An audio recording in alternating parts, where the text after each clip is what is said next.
بسم اللہ الرحمن الرحیم۔ السلام علیکم ورحمۃ اللہ وبرکاتہ۔ ایاک نعبد و ایاک نستعین۔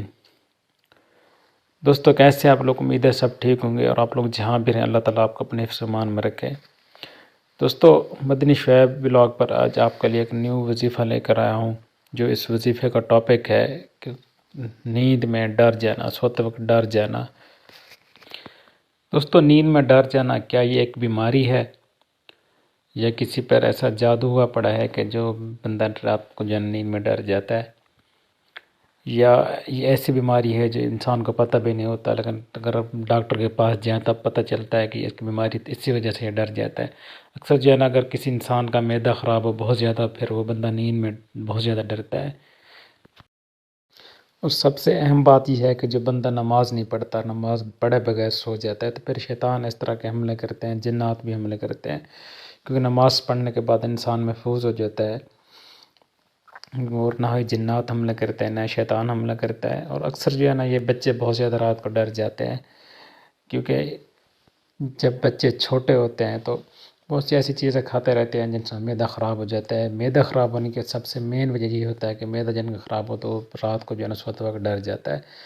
جب نیند آنکھ لگی ہوتی ہے تو اچانک سے ڈر جاتا ہے، بہت زیادہ جو ہے نا ان کی چیخیں نکل جاتی ہیں، اور بڑے بھی بہت ڈرتے ہیں۔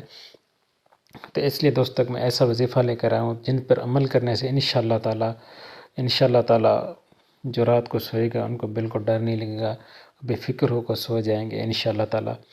اس پر وظیفے پر عمل کریں۔ اگر رات کو کوئی ڈرتا یا جھٹکے لگتے ہو تو یا حفیظ یا رقیب کی تسبیح اول آخر درود شریف کے ساتھ روزانہ پڑھیں، انشاءاللہ تعالی یہ مسئلہ ختم ہو جائے گا۔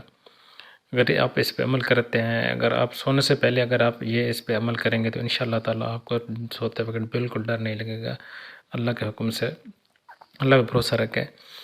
دوستو اس ویڈیو کو جو ہے نا زیادہ سے زیادہ آگے شیئر کر دیں، تاکہ بہت سے لوگ ہیں جن کو نہیں پتہ ہوتا، اور جو لوگ نہیں پڑھے لکھے ہوتے ہیں ان بیچاروں کو بھی نہیں پتہ، تو ان کو اگر آپ شیئر بھی نہ کریں تو دوسروں کو ایسے ہی بتا دیا کریں، یہ بتانے سے بھلا ہو جاتا ہے۔